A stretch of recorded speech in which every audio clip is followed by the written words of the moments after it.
like the essence of what I've learned in acting and in anything you want to do that you're passionate about, it is the willingness to embarrass the shit out of yourself.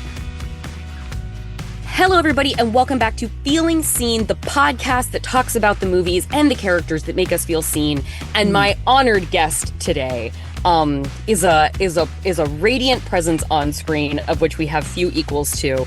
You may know her from her Academy Award nominated and Golden Globe winning turn in the breakout film for her acting career, The United States versus Billie Holiday. She is now coming up in the star-studded ensemble of Is This Thing On? From director Bradley Cooper, starring Laura Dern and Will Arnett, Andra Day. What else do the people need to know about you before we get started here? Besides the fact that you have an illustrious singing career, I'm sure people have heard your ubiquitous hit Rise Up, and you had an album from last year called Cassandra Cherith. Yes. And I mean, you're a Renaissance woman. Tell us what we need to know to foundation set before we get going here today. Oh, thank you. Well, first of all, you touched on it that I am a Renaissance. No, I'm just kidding. Yeah. Really, they need to know that I am super humble, so. No, I thank you so much. I really do appreciate all of that. And I mean, what they need to know is, it's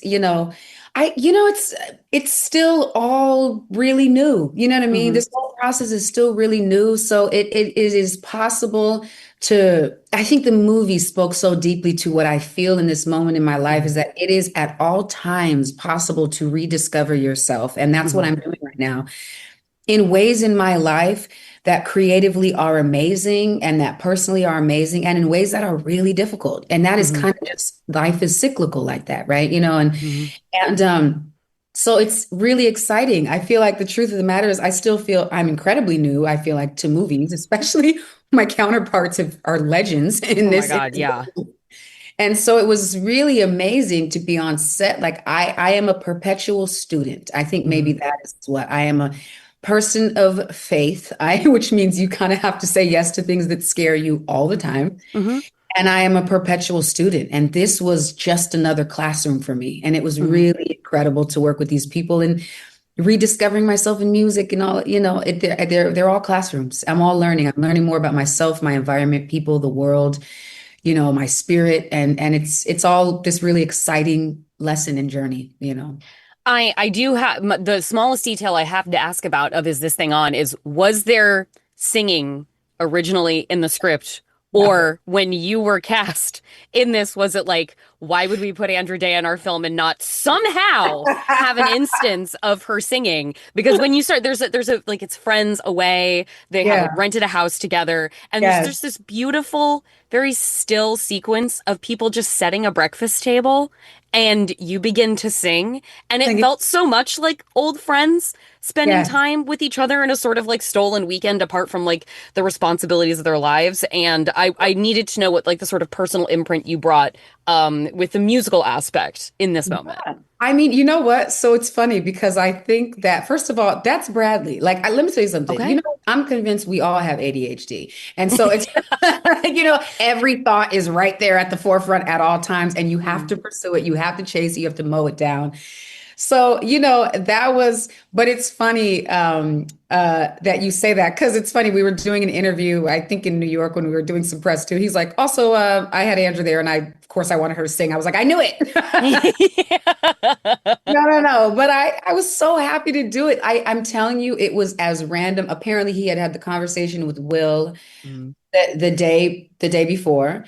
And that same night I get a call that was like, hey, what do you think about singing Amazing Grace? I was like, yeah, hell yeah, let's do it. That's the thing you can just say yes to spontaneously. Thanks. Right. To someone who doesn't sing, they're like, oh God, no. Yeah. So those were the later scenes we shot, and I had had the experience on set of watching these people who I admire so much, these amazing filmmakers, actors, and writers and directors, pivot and be willing to change at the drop of a dime, and to be flexible, and to, go left when the scene called you to go right, but the truth is in the left, you know what I mean? And so it was really, I had no problem with it. There were no reservations. Yes, maybe also because I sing, but I was still a little like, okay, I wonder how this is going to work out. Is this going to be weird, because I sing? Is it going to feel a little too kind of on the nose. I didn't really know, but all I knew was that I love their bodies of work and I love what Mhm. we have been working on together. And they are creatively of the highest caliber of artists and creators. So I was Wow. really kind of spoiled in the way that I was like, whatever, I can trust whatever it is you say in this moment because I'm sure. Yeah. And he's someone who is so collaborative. Like if I had genuinely felt like, it doesn't feel right, then he would have cared enough to, you know what I Mhm. mean, listen to that. But I'm an explore everything type of person. And so I loved it because when we went and we filmed it, what it did for me, music and food are very much a part of my upbringing. And I think Mm. they are the great equalizers, right? You know, Mm. we all can gather around food and around music. And so it did that for me. It just felt like I was in my childhood and in my life. For me on set, coming into this group of friends who've known each other for such a long time, that scene really helped me to feel even more included and Oh. grounded in the real friend group, right? The Will, Laura, Bradley, and Scott and Sean. Mhm. Uh, and then I think for the audience, it did what you said, which is as we enjoyed this moment together so much with the food and with the singing, and the audience, they understood that this friendship is ancient. You know what I mean? Mhm. These people have been friends for it added 10, 15 years to the life of our friendship. Right. And so I thought it was so powerful to see this friend group in their quiet moments, in the moments where Mhm. they don't need entertainment or stimulation. They're just so familiar with each other. And I think it made the audience feel like they understood the friend group and were a part of it, essentially. And so it was such a layered thing that I was like, this could be great or terrible. But of course, when you're with this group of people, you're like, it's going to be great. Yeah. Well, it really like I turned 40 this year, and this is Congratulations. thank I'm you there with very you. much. I'm feeling great about it. Yes. And I'm finding like the emotional impact of like movies about adults in the middle Yep. period of their life and the Yes. processes of that and the change of that and the change you welcome and the change you don't that you just have to adapt to. And like you said, the self-discovery and the letting go of old things to hopefully embrace something new that is unknowable, but you hope it comes like this movie kind of rattled me in ways that I really didn't expect to going into it. And one of the things that meant the most to me, though, to it as its grounding force is like you get to see adults that have stayed friends for a really long time. That's not like The Big Chill where someone died, so they have to Right. come back together, or it's like a group of friends who hate each other and they're like trying to work through that. There's just Tolerating a each other. Yeah. yeah, yeah. There's a lot of love and attention and care in the friendships of this movie when the people all get to be together and you see the little persnickety ways that they get on each other's nerves, Yes, but for the way sure. that they're so bound to each other through like this trust and loyalty. And it was, yeah, I really appreciated this movies for grown-ups I and where it love has sort of that. met me in my life in a time I of love transition as that. well. Oh my God, I love hearing about that. And I love that you picked up on that and understood. That was one of the things we kept talking about. Like, this is a movie by adults about adults and it's for adults. You know what I mean? Which is so nice to not have to worry about, I agree with you 100%. 40 is so interesting because It it was like, is. first of all, let's be real. There are ways in which you approach it where you're like, wow, I'm really grateful and but the truth is, we also have moments where we're like, oh, fuck, what am I doing with my life? And then all of a sudden, the question of, is it too late becomes the question of, you know what I mean? Like, Hmm. and if we're being honest, yes, we have those moments, right? Like, yes, do we wish we could, gallop into 40 and gallop into these different ages? Like, we're just so wise. We never really care about, we have new wisdom. And you have all of that, but you also have the questions where you're just panicking. You know what I Yeah. mean? But the truth is, you're asking yourself, who am I? Beyond the marriage, beyond being a mother, beyond being a father, beyond who am I? What do I Hmm. love? What am I passionate about? Is it too late? You know what I mean? Am I? And so I love that this movie deals with the fact that the idea that we are supposed to be this, we have this insanely irrational idea that it's admirable to be the same person for your entire life. It's Sure. insane. And it's a literal death penalty. I always tell people my least favorite thing to say to a person is make sure you never change. When people say, well, don't change, don't let something change. That's Yeah. not like, like if you have children or you've been married or you just started a new career or your hormones change, you have all these paradigm shifts in life.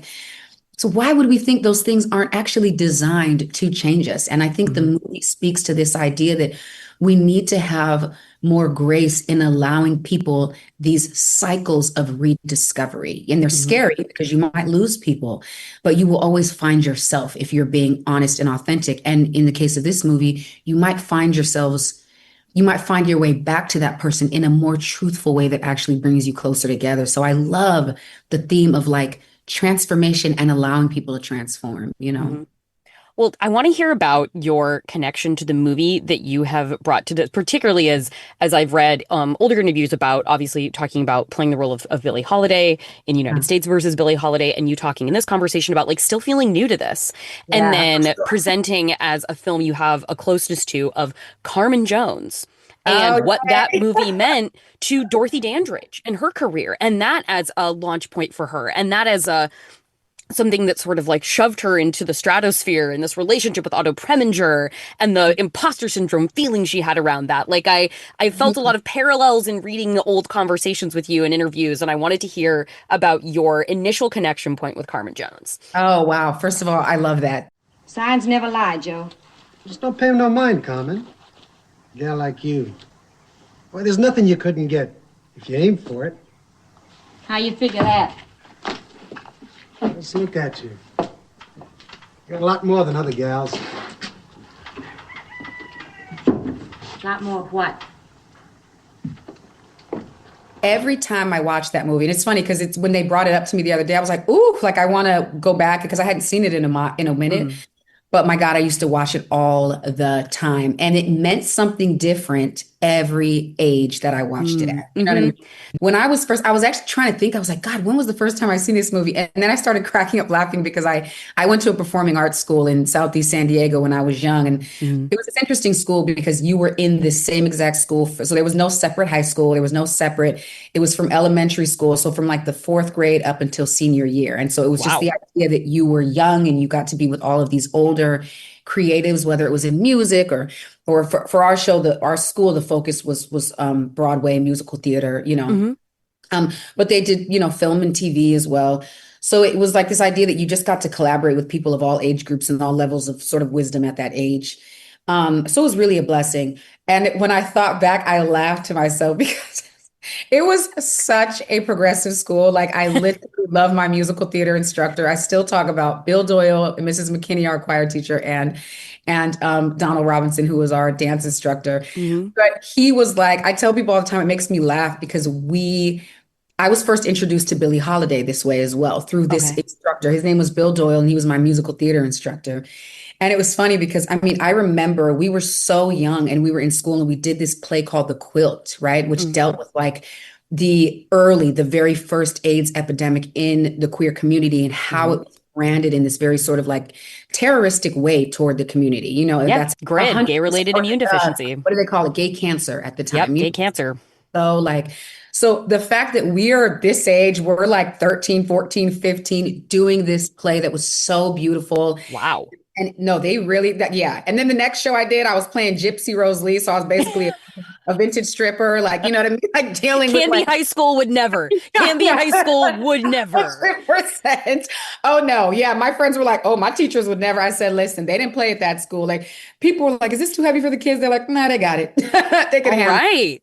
But I am so appreciative because he was right. I think it just made us more empathetic people. But Mhm. that was how I first discovered. I think I was like 12, Oh, maybe wow. the first time we watched Carmen Jones. And you know, it deals with some heavy topics, but Yeah, this is an adaptation of the tragedy of Carmen, like the 100%. temptress Carmen.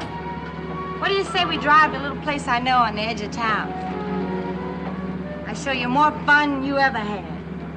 You're going to jail. There's a cafe on the corner, run by my friend Billy Pastor.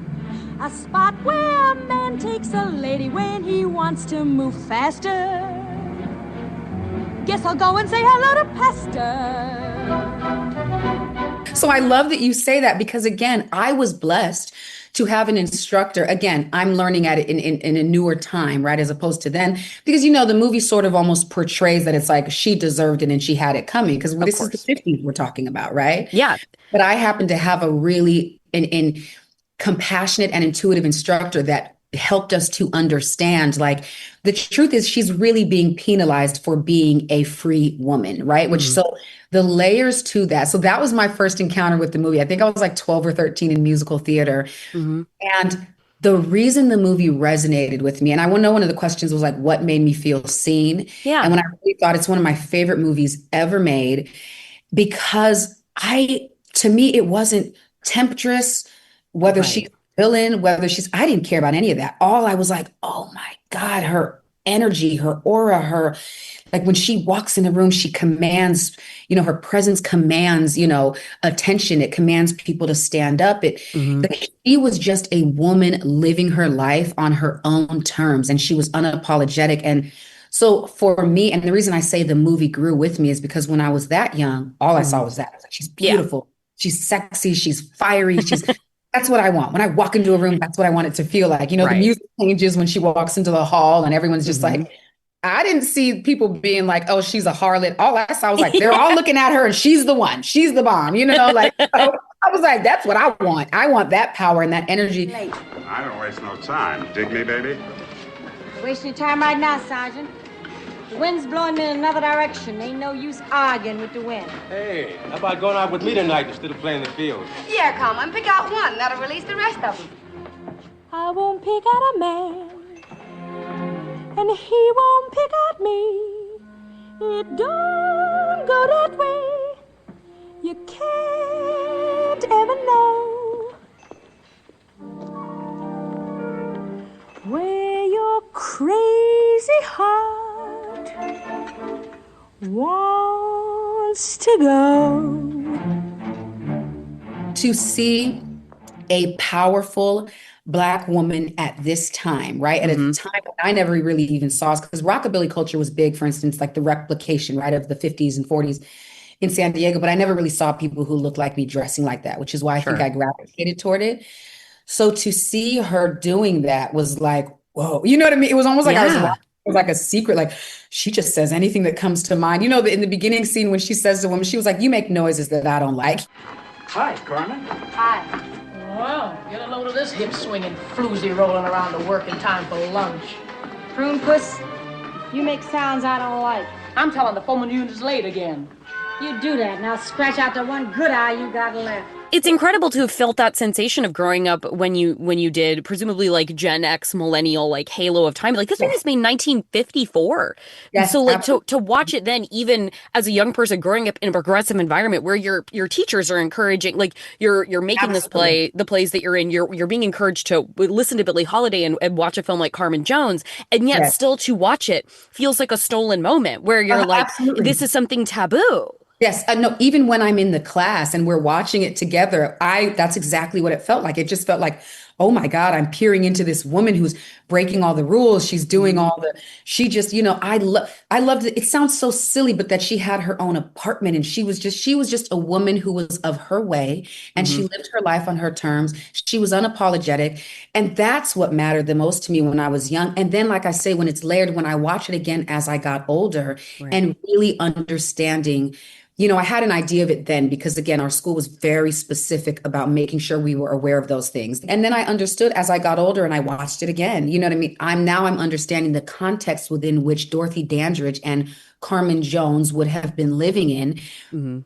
My God, like it was like to live her life on those terms and be brave enough to do that really meant costing her life. And in real life, it could have also meant the same thing. So it added another layer of like, God, this movie inspired me so much. And also, we still, even at the time that I was watching the movie, we're still in a patriarchy, right? These are things, and this isn't like and I always tell, and so she lived heavily within that system. And so I just thought like, that's why I felt seen, because I was like, I don't feel like and this is not to downplay anyone else's choices and their experiences, but I feel that fire within me. You know what I mean? And I don't know that I had the bravery of Carmen to do that, or the bravery of Dorothy Dandridge to live her life. You know what I'm saying? Like, the way she did and how much that role impacted her. And so I think it's interesting because the question that you guys had asked really was like, what made me feel seen? And I was like, it made me feel seen, but kind of gave me something to aspire to more than anything else. It's not Yeah. that I saw that and I was like, oh, that's me. I saw that and I was like, I feel that fire in me, but that's not fully me yet. And I want that. You know what I mean? So it was just so, she just, everything about that movie was just incredible. Also, just, it's just beautiful. It was beautiful and it was Black and it was just, you didn't get to see those things all the time. You know what I mean? And I thought it was just portrayed in this classy way. And it's just an incredible movie. Because it's not necessarily even like a musical in the notion of West Side Story. It's based on the opera of Carmen, and then and Otto Preminger wasn't super impressed, I don't believe, with the stage adaptation, like the Broadway adaptation of the opera, and he wanted to make an operatic film with operatic song with a Black ensemble cast in the mid 1950s. That's what I said. Like, when you realize that, you're like, this was a big effing deal. You know what I mean? At the time, like the ability to watch it in such different circumstances as it was made, but for it to have been made was like a whole process for Preminger to have, like, he was going to make it completely independently, but then he got studio backing, but to make it completely independently on his own, and to bring in Harry Belafonte, who like has brought calypso music to the United States, just a big cultural figure at the time. And Dorothy Dandridge, she goes to audition for this part and nobody really believes in her because they're like, no, she's too delicate, she's too soft. And then she shows up at this audition being like, I can be the seductress, and she sort of blows everybody out of the water. And then as I was reading about it, I understand that before she goes to shoot, she has a breakdown. And she's like, I can't do this. I'm not the one. And then reading interviews of yours, like making Billie Holiday, I feel like there was a sort of similar creep in. Like, no, I'm not the one. Like, okay, I've got this. I'm not your woman. And they're having to be like a bringing back around to like a belief in yourself and the belief in the power of your story you were telling, to be like, it's worth it for me to risk my doubts to go into this kind of thing. Yeah. Listen, let me tell you something. I feel like the essence of what I've learned, at least for now, in acting is you just have and in anything you want to do that you're passionate about, it is the willingness to embarrass the shit out of yourself, to fall flat on your face, to be. You're right. Like, first of all, the narratives that we're telling ourselves, that self-talk, most of the time isn't true. But even if it is the true, what's the worst? You know what I'm saying? Like, maybe do. Like, you get back on the horse, you try again. Everybody remembers your misses until you have a win, and everybody remembers your wins until you have a miss. You know what I mean? And that's the cycle of it constantly.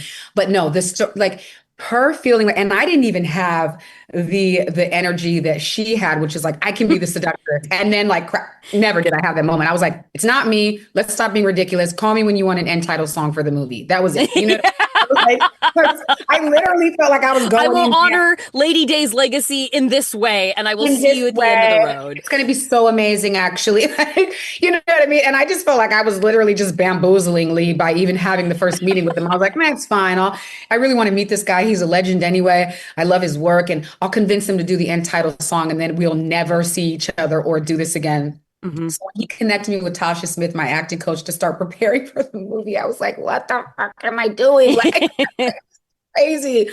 But, I have to say, there is, when people, and they didn't believe in me. Lee didn't want me to do it. Why would he want me to do it? You know, right, I've read you talk about that. It's like, I wasn't necessarily his first choice. I was not his choice, and it was not even my choice to do a movie, let alone a movie about Billie Holiday, who is musically is really my biggest musical inspiration and idol, right? So I was like, I'm not going to be that girl when everybody talks about Diana Ross and Audra McDonald and Billie Holiday, and then they go like, remember Andra Day? I was like, oh God. I was like, this is like such a bad 90-time Tony Award winner Audra McDonald. Yeah. It was like, so you want me to step into those shoes? Great idea. I was like, but listen, I tell people maybe it wouldn't have worked if I was not that terrified, because I realize whatever it is we're feeling and going to in the moment always translates to our character, because our characters are human beings. You know what I mean? And so it was really the parallel between, like, Carmen Jones and Dorothy Dandridge and her doing this role has always sort of echoed throughout my life in anything I've ever wanted to do. Let me tell you something. To this day, I feel that same level of fear every studio session I walk into. Like, truly, I'm not good enough. They're going to realize I'm not good enough. I can't do all the cool. I have to. You just got to accept that talk is there, and you have to say yes anyway. You have to do it anyway. it will likely not go the way you imagine it, but even if it does, it's not the worst thing. So with the movie, it was like, for me, it was also a spiritual thing. Like, I'm a very spiritual person. I'm a praying person. So I Yeah. was like, one of those moments that I was like, God, look, this is how the prayers go during that time. I was like, God, I know you do not want me to do this movie because that's insane, right? And it was just like, Let's start with the negative and let's see where we really go get from in there. there and convince that, like, not for me. But it was funny. I read a scripture, which I loved, that talked about walking on water. And it was like, in the moment, the thing that came to me the most was like, you will be required to do an act of great faith. It has to scare you. You have to feel Mhm. like you're going to drown. You have to feel like, because that's going to grow you. And that movie, not just in my career, in my life, I have never been the same since that moment. And I Mhm. realize now I wasn't supposed to be the same. You know what I mean? And so, Mhm. like, I'm big about transformation, and that's why I think this movie, this thing on, why it spoke to me so much, because it spoke out loud the thing Mhm. I've been feeling since that movie. We should not be the same. You Mhm. shouldn't be the same next week as you are right now. You know what I mean? Our Mhm. metabolically, we're changing all the time, let alone. So I think that willingness to take a risk, to step out, to live on your own terms, it's why Carmen Jones spoke to me. It's why Dorothy Dandridge and her approach to this movie spoke to me. And it is also why Is This Thing On spoke to me. I was like, Mhm. this is such an important thing that I think we need to talk about so people can actually live freely. They're too busy trying to be the same person for 10, 20, 30, 40 years. You know what I mean? And Mhm. it's just not realistic, you know? Mhm. That's actually there was something in that I wanted to ask you about with being so guided by your faith. And I feel like in its sort of most negatively metastasized sense, I feel like there can be a sense of religion, faith, spirituality as a restrictive element, Mhm. something that can kind of close doors. When in the best of Christianity that I've seen, I wasn't raised in faith, but I was raised in a Right, very Christian town. right. And in the Which best can be scary examples, as hell at times. And you'd be like, Jesus. yeah, and I wanted to hear from you about that, your commitment to growth and evolution and fluidity, and Yeah, that notion of pursuing things that fear you, because that is often the leap of faith that is yeah, required as a servant. And I yeah. wanted to hear from you about the relationship with your artistry with your faith, in the sense that this is something that constantly calls for one to change and adapt, but then where, like, I wanted to hear how, like, you feel sort of called towards the parts that you take as Yeah. that identification of a servant, and the sort of popular perception, misperception of rigidity and enclosure within faith, as opposed to an opportunity for opening and an opportunity for sight. That's first of all, it's exactly what you said. It's awesome because that is my experience and my understanding, right, of how I grew. And maybe because, I grew up around people where there was the rigidity and the sort of austerity Mm-hmm. and the corruption of it all, right? In Mm-hmm. any industry, whether it's religion or finance or movies or whatever, you know what I mean? You have Yeah, people that use things for good and you have people that use things for bad, and that's just, kind of such is life. But for sure. I think for my understanding, and thank you for asking that and bringing that up, there are people who have their intention, and to each his own. I don't know where they are in their journey or where, Yeah. you know, but where the goal is control. And we almost Mm, have to be careful because we can all slip into that place. If the goal for, and that's why I don't say religion. I was like, I'm not a religious person. As far as my understanding of religion is, if you're a religious person, it says to take care of the widow and the orphan. So I see a lot of religious people that don't care to do that. So I don't say that I'm religious. I consider religion in that sense. But mm, I do say that I have a relationship with Christ. I have a relationship with God that matters to me. But that relationship as is what caused me to realize, like, oh, I'm trying to control things and make them what I think they should be. And I think that's what we see a lot of people do, mm, because the goal is not to love God and love every single thing that He's made, you know what I mean? So that people encounter, you know, um, God's love, but it is to control so that we can mm. have advantage and that we can, which is really just manipulation. So Right. listen, God bless their little hearts, but I'm gonna leave it at that for them right now. But my thing, what I have discovered, at least in my relationship with God and in my faith, that drives me is that you are constantly growing. You are Mm, constantly growing. And it's really interesting, or being willing to grow, understanding that you will stagnate. We're humans, we are imperfect beings, we're flawed beings, but the idea that we need to control ourselves. And there's obviously a bit of self-control, right? When it comes to engaging with other people and actually thoughtful toward other people. But that comes from like empathy and compassion, you know what I'm saying? And consideration, not trying to control, to manipulate. So I think that experience has been the opposite of that, in that, it requires you to live your life on a limb all the time. Not only are you not required to control other people, you're also not required to just control the trajectory of your own life. You have to be willing to move. You have to be willing to pivot, because you have no idea why you're encountering certain people or certain experiences but what I've learned is, for me, but I do always know when you're called to encounter those people or experiences, it is for everyone's benefit. And if that's not the heart posture, then I would question whether it is really faith or whether it is a religious institutional mentality, if that makes sense. For me, I agree with you. People are supposed to transform. They're supposed to change. They're supposed to be different, but they are so intentional. I always say there is a reason that this person with this experience and this life exists in this particular moment. We will never know them again, and we have never known them prior to this. That's huge real estate. You know what I mean? And so I think that's why it matters so much to me, and why it matters to me to talk about it in interviews and to be a voice, because I do feel like we have a lot of people, and this is my own opinion, but a lot of people right now that are representing religion through the lens of control and greed and manipulation. And that breaks my heart, because I know how liberating for me it's been. You know what I mean? It's time for a break. Then I'll be back with Andra Day, and we'll talk about what it was like playing Christine, the wife of Bradley Cooper's character in Is This Thing On?, which Cooper also directed. And after that, I will have one quick thing before I go about one of my favorite Reason for the Season movies. That is the 2006 remake of the horror essential Black Christmas. We're just going to plug it in at the end, because you've still got time to watch Christmas movies today. And I think you should spend an hour and a half of your life with this one, so stick around.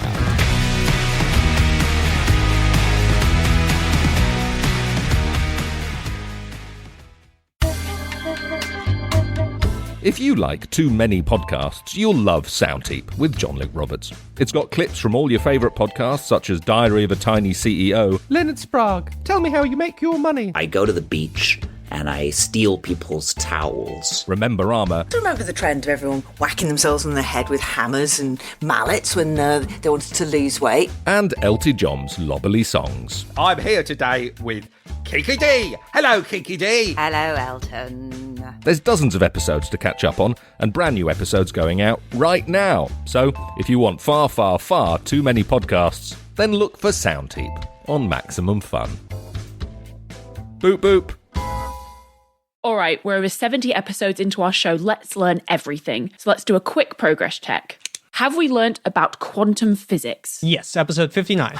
We haven't learned about the history of gossip yet, have we? Yes, we have. Same episode, actually. Have we talked to Tom Scott about his love of roller coasters? Episode 64.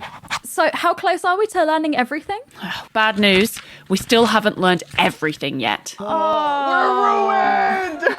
No. It's good news as well. There is still a lot to learn. Woo! I'm Dr. Ella Hubber. I'm regular Tom Lum. I'm Caroline Roper, and on Let's Learn Everything, we learn about science and a bit of everything else too. And although we haven't learned everything yet, I've got a pretty good feeling about this next episode. Join us every other Thursday on Maximum Fun.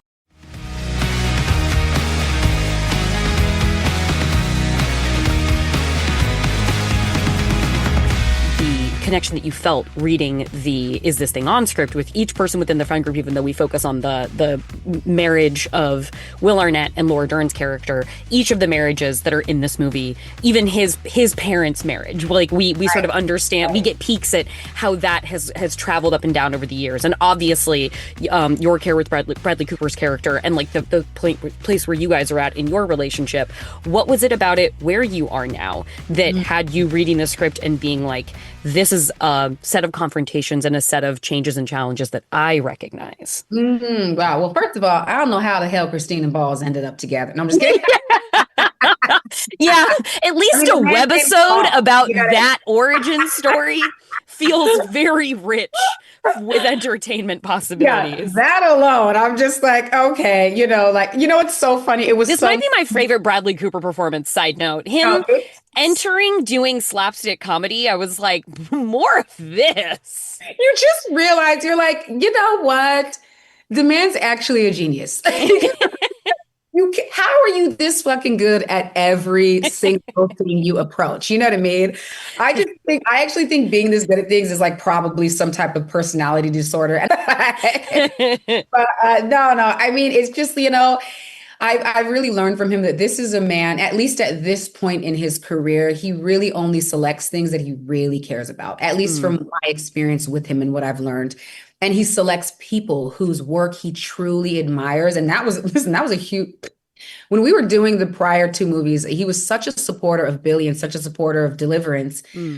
So to hear that Bradley Cooper was like, they're like, he loves your work. I was like, stop the What presses. a moment. Like, what a moment to hear that.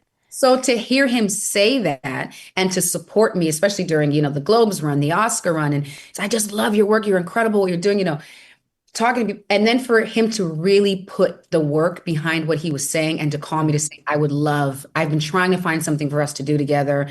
Like, I would love for you to be a part of this. It was so funny because even in the call, he was like, I'm sorry, it's not a lot of real estate. I was like, please stop.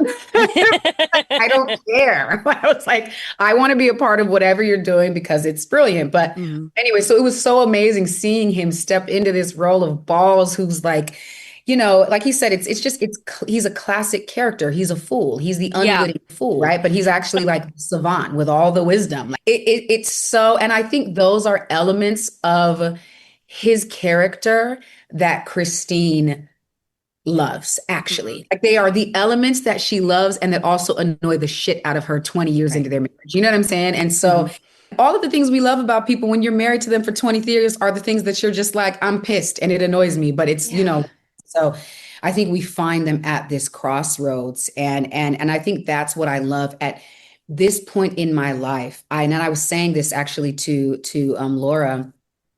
I was like, I feel like I'm there. I'm not married. I don't have children, but I am still internally, career-wise, in my personal life.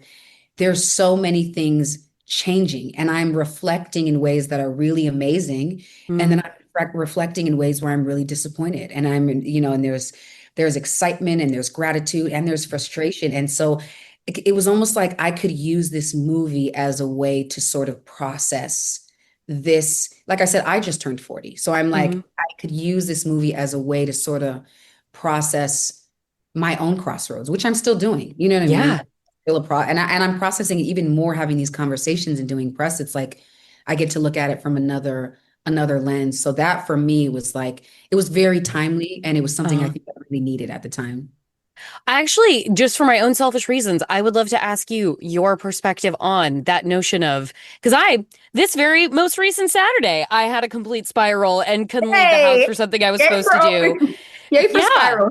Because and specifically hedging around the question of like, God, are doors closing? Like, are options disappearing? Like new options, of course, are presenting themselves that weren't there before, but like, what is no longer available to me? Did I miss a window? Like, where in your 40 moment, how are you dealing with those questions as an artist who is playing a character who's at the exact precipice of those questions as well? How are you finding I'm just asking you for advice at this point. How are you getting through those questions of, oh my God, are things dwindling? Like, yes, new possibilities, but what am I letting go of? And it feels like with an artist, that's such a nebulous question too, in a career that's like, you're a contractor.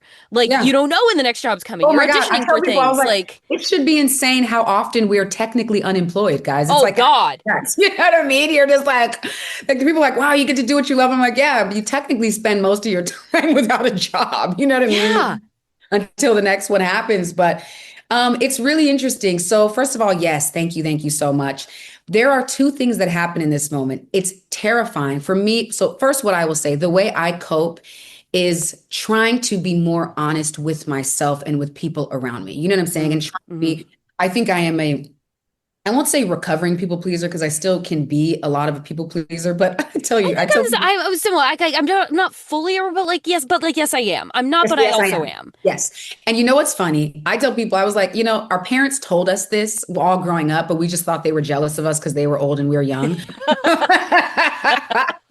But I was like, but something does happen. Your hormones change and something happens, and your ability to people please and kind of settle in things dwindles. You know what I'm saying? Like, Yeah. kind of like maybe it's just because you realize time or our bodies chemically are changing, right? You know what I Yeah. mean? I think that like the idea that like I have all the time to put it, you don't, you know what I mean? So Right. Yeah. so what I will say, trying to be more honest with myself and with people around me, as difficult as that is. And then in some ways it gets worse. In some ways because I also have ADHD, like severe. I always tell people, I was like, we laugh about this. One of my friends is in the room. Wherever the spectrum for ADHD ends, like I'm there hitting the gas pedal still, like on the so it's like I can go to like, okay, be more honest, and then I crash and I'm hiding and I don't want to talk to anybody. You know what I mean? Right. So I think I'm just kind of allowing myself in this moment, prayer. If I didn't have that for me personally, everybody has their own, way of dealing with it. I was in therapy. I need to go back because I find it just very helpful to you verbally process. But prayer is a big thing for me. Like I'm reminded daily. I wake up and I remind myself I am here and it is for a reason. So if it is for a reason, then I need to discover what that reason is. You know what I'm saying? Now, some days I'm gun ho and I'm like, I'm discovering it. And then some days 8 hours go by and I'm like, have I been on Instagram the whole time? This is crazy. But it's like understanding that I am in this space and it's okay to be in this space. And you got to just kind of step by step wade through the space. There's a lot of things that I've done that I'm grateful for. Reflecting is a really good thing. Being grateful for all the things you've done. And then saying, it's okay that like, well, I'm disappointed that I haven't done this yet, though, or I haven't done this. It's okay to say, I still want to do these things. And, and even I think the other thing, especially with women, is like this idea, I don't have kids and I've never been married. And so I think when you hit 40 and you're having that conversation, then people are like, oh my God, you don't. But the thing that has really shown to me is that I know that it's crystallized a feeling that I've always had, which is I may still have a child on my own. Sure. I don't know if I want to be married, but I may still have a child on my own, but I definitely want to adopt. You know what I'm saying? That's a thing for me. So I think it crystallizes the things that you truly want, but not just want, but like feel like you're supposed to do. And then it makes me realize like, okay, maybe some of the things that didn't happen, they didn't happen either because I didn't pursue it or but some things weren't supposed to happen and that's okay. You know what I'm saying? Like, so it's really about not being complacent, but being content and being okay that things happen one step at a time. Those are things that I think have really, really helped me, Well, my final question to you then, as we race toward the finish line, would be how is acting, as a multidisciplinary artist, how is acting filling up your cup at this point? And what do you see, like, having, like, busted out with Billie Holiday and then, obviously working since then, but then, like, coming into this, like, Bradley Cooper being like, I'm going to look for an opportunity to work with you. And then you end up with this phenomenal ensemble. What, as like possibility modeling, has that shown to you that is like a path for you to like that you want to further pursue in acting, where you were like, this is how this is fulfilling me and this is what I'm possible for and what I can reach for? I love that. First of all, why don't we just do the rest of the interviews with you? Okay. Because no, I mean, listen, the acting has been a huge blessing because like I said, I don't know had I not done Billy the first time that I would have realized a huge shift in your life like this not only is possible, but it is necessary. You know what I'm saying? Like it is absolutely necessary. And so acting has opened up a whole other world for me. The other part is like, not to bring up again the fact of having ADHD, but it's like, we kind of need this insane stimulation, like for the dopamine and like, we need that, like, to be honest with you, acting every single time produces an insane amount of anxiety in me because I'm always like, what am I doing? I'm not good enough for this. All of that, all that self-talk. But it's like, okay, but I know that the truth of the matter is I'm not going to turn and back out. You know what I mean? Yeah. I'm not going to just be like, nah, never mind. You know what I mean? Yeah. So I'm terrified, but I think sometimes I let that anxiety fuel me, and because I think those are the things that grow us, right? Like gold is refined by fire, diamonds, come from the rough. And so I think that but acting has also just shown me like I can do multiple things. Like I'm not just a singer. I'm not just a songwriter. I am not just my career. What I am as a human being, right? And for us, as we say, as like a child of God, I'm a creator. I'm a creative person. And I feel like, not to sound too spiritual, but I feel like I am a vessel for these things, just like you're a vessel for these things. Everyone is a specific vessel for it. So it sort of opened my eyes to the fact that like I started a production company as well. So there's like multiple TV shows and movies that I'm in the process of producing slowly because yet again, 40 hormones, ADHD, Lord. Okay, and the nature of the career, yes, 100%, obviously. But I've come into a new world of friends, of collaborators, of partners. Obviously Lee, and then a good friend of ours from that film, Tucker Tooley, is an incredible producer as well. Meeting producers, meeting Bradley, meeting Will. So I realized I'm like, it's expanded my network, and it's not impossible to do these things. Sometimes you get overwhelmed with the big picture. We see the big picture, and I am that type of brain where I'm like, oh, it can be all of this. But once you have all of that, then the only thing you actually need to see next is the next step. And the next step is so much more doable. You know what I'm saying? It's a phone call. So, so it's made me realize, I'm like, wait, I can, incorporate music, and I can incorporate movies, and particularly for me, also philanthropy. Like these things can all be ways to open doors for other people, to feed people, to, and so it's made me realize like, wait, I am multifaceted, and that's really cool. You know what I'm saying? Like that's like, when you're young, you're going for this career, you just want to do this, and being undecided is really scary. But then when you get older and you realize like, oh wait, no, it's just that I'm equipped to do a lot. And the truth is, like most people are actually really equipped to do a bunch of things. And we're just, we've let life convince us that, it's funny, my nephew the other day, he's a brilliant songwriter. He spoke to me. He wrote a song about this, so nobody take it. Genius. No, he's amazing. He's an amazing artist. His name is Ethan Segrist, and he has a song that you guys will hear soon called Superposition. And it's this idea in quantum physics, I think, that something is everything. It's a whole bunch of different forms, until it's viewed for the first time. And that is its superposition, and that's how it becomes frozen. And I was like, wow. So it spoke to me about the nature of us is everything. We can do everything. We can do tons of things. But as soon as the world or eyes are on us and it's time to do something, we have to stick to one thing and be that thing. And that's our identity. And movies have really helped me, and watching people like Bradley, like Laura, like Will on set, who are producers, who are writers, who are directors, who do philanthropy and do all these, it made me realize like, you can actually do all of those things. And if they're in you, they're there for a reason, So it's really a healing experience in that way. Well, I can't think of a better way to end it. That is, thank you for that wind in my sails answer and for this beautiful conversation. Andra Day, congratulations on Is This Thing On? Thank you so much for your time. Folks, get out there. You've got a December to release to go see. Yes, end of year release to go see. And yes, thank you so much for your time, Andra, and good luck with the release of this and on the road ahead. Oh, thank you so much, and thank you for doing this in a closet. Like it. Just you bet. So happy. You bet. Come to the closet anytime.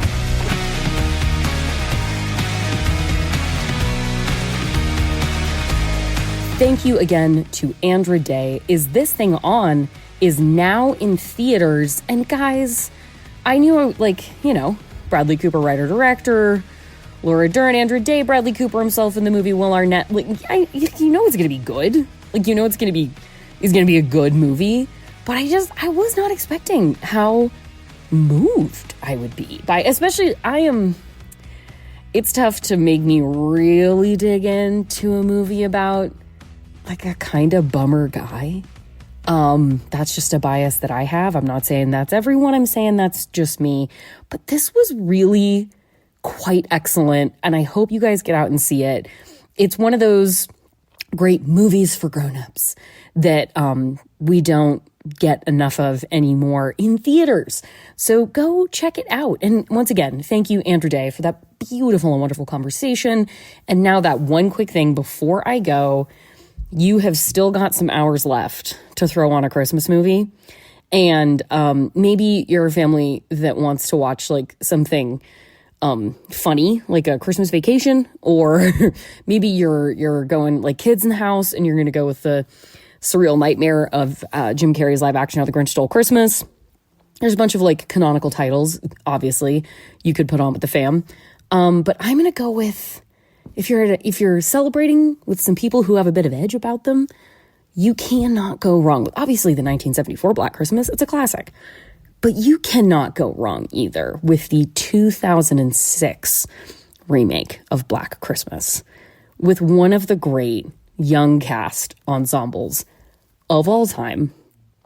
Lacey Chabert, Mary Elizabeth Winstead, Katie Cassidy, Michelle Trachtenberg. Put this one on. In fact, guys, make a Christmas tribute to Michelle Trachtenberg and throw on Black Christmas 2006. It is honest to God, despite how grotesque it can get and how really violent it is when those things come around.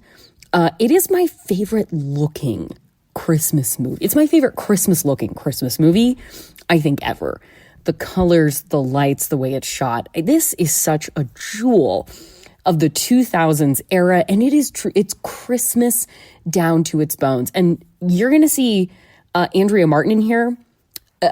Hold your glee, thinking that this is a reprisal of the character she played in the 1974 Black Christmas. It's not. It's just a totally different character. She's just playing a house mom this time around in the sorority. But we're thrilled she's here.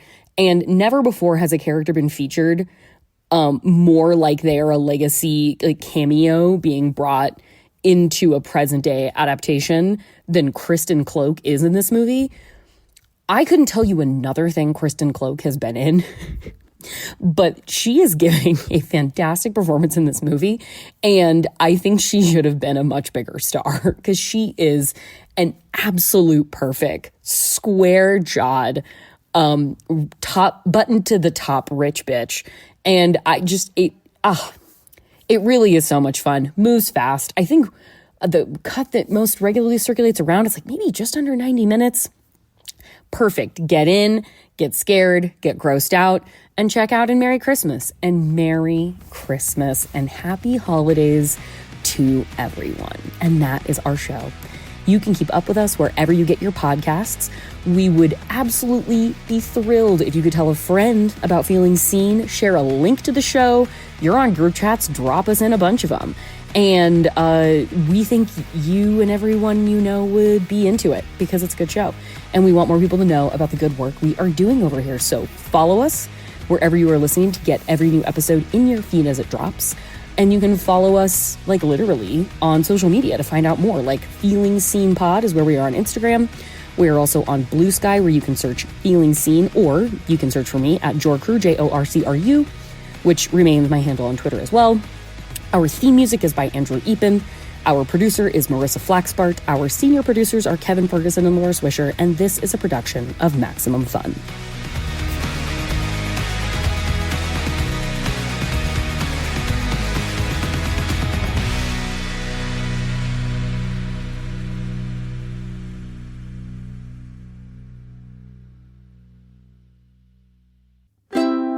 Maximum Fun, a worker-owned network of artist-owned shows. supported directly by you.